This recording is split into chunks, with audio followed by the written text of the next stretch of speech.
Hey boys and girls, I'm going to talk to you about getting your hive all set up and glued together. Once you have your 6 or more images drawn out, your background is filled in with either a pattern or maybe some other drawing, but it's not just left white or blank. You've got something in the background. You've got your symbol. You've perhaps added color or maybe did some really good pencil shading, but it looks complete.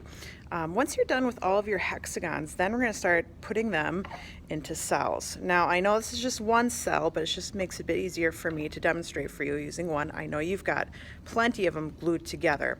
But what you're going to do essentially is you're going to pick what cell your symbol's going to go into.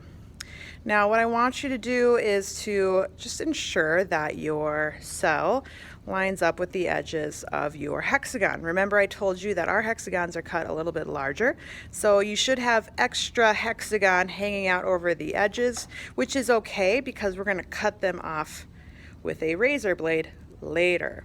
Now, what that extra space allows for is room for your glue.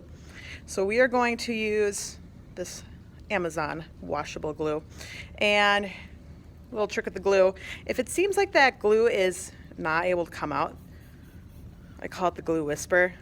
Make sure that you can hear air coming in and out of your glue bottle. So crank that guy open, pick off any glue at the top, and you should be good to go. What I'm going to do is I'm just going to put a layer, come on now, of glue along the edges of my artwork. Remember, I said you were going to lose that outer 1/8 of an inch of your artwork. You're not going to see it. It's possibly going to be covered up by your hive. So I've got my outline of glue on there. What I'm going to try to do is place my hexagon on there so it fits nicely. And now the tricky thing about this is lining that bugger up. It can take a minute or two to get set in place. If you've got most of your edges matching on the glue, we'll let that dry and set up. What you might notice is that it's not dry, but it's cleanup time. What are you gonna do?